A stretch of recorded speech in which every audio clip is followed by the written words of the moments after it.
walking around pretty drunk on Cuban rum, and a Cuban police officer totally treated me with like a respect and a help that I would have never gotten in LA. So what you're saying is, as Americans, and I've experienced this, we think we're free. But we go to foreign countries that are supposedly dictatorships, and they're freer than we are. And the police treat you with more respect than we get here in this country. Well, I don't know if necessarily freer would be the actual thing. I think it's more of just how police are viewed and how they're trained and how they actually work in that particular society or in that particular country and culture.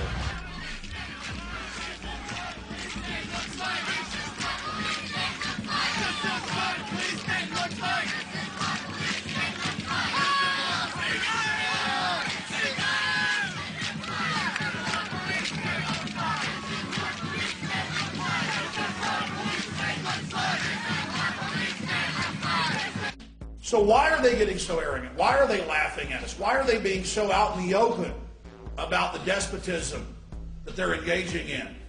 This command and control system they're setting up. It is, in large part, because of the electronic touchscreen, no record voting systems they're putting in. 3 of the major companies have former deputy directors of the CIA on their board of directors.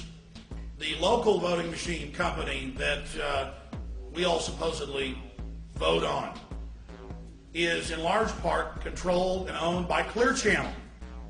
Clear Channel, and of course Clear Channel is a globalist organization, basically an intelligence operation. And we have Clear Channel, Mr. Mays' son-in-law, just married to his daughter, is Michael McCall, and he's the guy who's married to the daughter. They're the biggest campaign contributors to him in the new District 10 runoff race that's coming up. No Democrats running against him. Think about that. He's married to the daughter. Clear Channel is the biggest contributor to his campaign, and they own the electronic voting machines. And the county clerk, David Dubois, tells us there's going to be no paper ballot. You're not going to have a record. There's going to be no receipt of it. And why would you don't trust us, she says? Well, no, you just got caught in 1998 double counting ballot boxes, falsifying signatures, and breaking safety seals. But the state board looked at it and said it was all a complete accident. And that was with the old system where they had to feed the paper ballots in, then it went into an electronic spreadsheet, and that too could be manipulated. But now with these new systems, there's just no record at all. Just another quick update for you in the course of making this documentary. We talked about Michael McCall running for a new special created 10th district here in Central Texas. And then magically, despite the facts saying that he would lose according to polls, he magically won, just like Senator Hagel, who owned the voting machine company, and he ran as an underdog way behind the polls, and he magically won too. So you're wondering why our government's getting more and more arrogant? They own the voting machines. Out of the 5 big voting machine companies, 3 of them are headed by former CIA deputy directors or directors. One of the other big ones is run by the former head of the National Security Agency, or the NSA. And then again, others are owned by people like Clear Channel. So I think that answers the question for you. But they know that you can't handle the horror of this. Then we've got the League of Women Voters, a supposed political watchdog group running all over the country trying to block a good Republican's bill, Congressman Rush Holt's bill, to demand a paper record of the electronic voting machines. They're blocking that, saying, no, we don't want any record of how you vote. Don't be a conspiracy theorist. You're bad if you want a record. We send advisors and monitors all over the planet to these third world countries, these tin-horn dictatorships, to monitor their elections. And we demand a paper trail. But here, hey, don't be paranoid. We just don't want you to have that record. Better think about that. Why is it that you believe what Alex Jones tells you? Because he makes a lot of sense. There are just too many coincidences about the whole situation. I watch a lot of history. I watch a lot of PBS. I do not watch propaganda. As Hitler said, it is easier to believe a big lie than a little thing.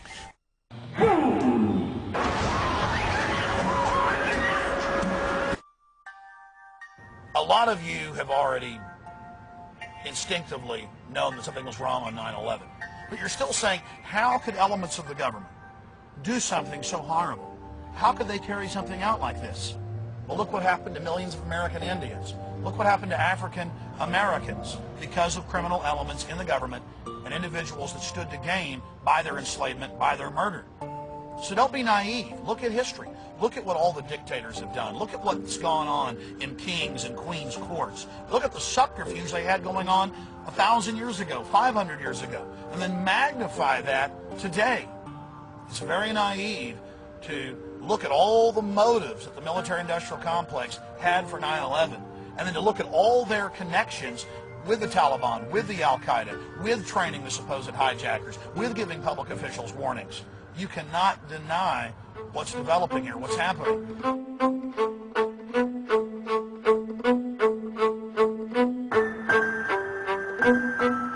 You see, they know that people are on to the fact that 9/11 is a cover-up, that there was prior knowledge, and yes, even government involvement and founding of groups like Al-Qaeda. And so they put on this big WWF wrestling spectacle, this staged event, much like the election. Many of the members, business partners with the Bushes, business partners with the Bin Ladens. Remember when they first set up the commission, they tried to have Dr. Henry Kissinger as the head of it, and the media called him the independent chairman?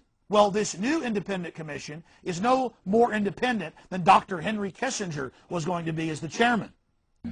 What we really need is a bipartisan congressional inquiry, which has been proposed by some members of Congress, but the leadership by the Republicans has blocked it. Someday the truth will come out about how $30 billion of intelligence budgets a year couldn't follow the tracks of these attackers that were apparent for 4 years before the September 11th attack and were signaled to the headquarters in Washington in some fashion by the field offices of 2 FBI officers in the field. So a bipartisan response. From day one, the 9/11 Commission said they weren't going to address any blame in the government. They were going to call for recommendations. And before they even had their whitewash investigation, they said, we're going to call for Patriot Act 2. We're going to call for a giant domestic CIA spying on every American, just like the KGB or the GRU. And then they were going to give us their findings after the election, but after there was some criticism, they said, okay, we'll bring you our findings beforehand. And then, the day after they announced their findings, calling for a domestic CIA to keep us all safe from ourselves, they have another fake terror alert, which admittedly later was fake. But what a nice backdrop to scare the people into going along with this. The 9/11 Commission, we can make a whole film about this. The whole thing is a fraud, and I read their final report. I went through the whole thing, and it would take an encyclopedia to counter all the lies and misrepresentations that are in it. I would just challenge everybody to understand that any commission appointed by those being investigated is not independent. Powerful people at the pinnacles of success are there in many cases because they are ruthless, because they could care less about anyone but themselves. They'd sell their mother out for a piece of bubble gum. And again, history has shown that. Wait a minute, you saying G.W. Bush? George Bush engineered the attacks on the World Trade Center. Well, the people that guy says subliminal. He's a front man. I'm saying the brand Nigeria is an important the brand. Look, George Bush is the red coating on the Coca-Cola can. He's the brand front. But back at the factory, you know, the guys at the factory, you know, the New World Order top of his game. That's the A game right there. Do you know what W199I is? That's your locker combination. W1. You better. It's deadly serious. You better know what W199I is. Okay. All right. Here we go. Get up there. 2 months before September 11th, George Bush signed it, ordering all FBI and defense intel officers that would be arrested under national security violation if they stopped the Al-Qaeda terror rings in Chicago, Florida, New York, and New Jersey.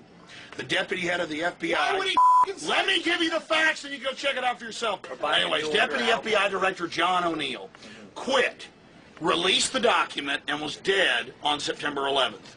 Okay? And the document's out there. I had David Shippers on, General Parton, all these people. It was he died on September 11th. He died on the 24th floor of the World Trade Center.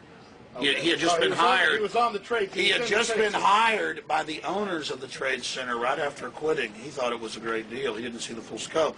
The Rockefeller family, along with the Port Authority, owned those towers, and had just transferred it 2 weeks before the attack, but he'd already been hired. His first day on the job, he was taken out. He's the guy that blew the whistle preemptively. It's in the New Yorker magazine, just one of the 500 publications. On PrisonPlanet.com and Infowars.com, we have over 600 9/11 smoking guns, or what we call red flags. Each one of these issues is enough to bring down the official story surrounding 9/11. Bottom line, their official story or fable is impossible, has been disproven at hundreds of levels. And they never respond once they've been proved to be liars. They just simply try to change their story. I got news for you. The world is round. You can put me in prison for saying it's round. But I'm telling you, buddy, one day everybody's going to know it's round. And the world isn't the center of the universe either. The world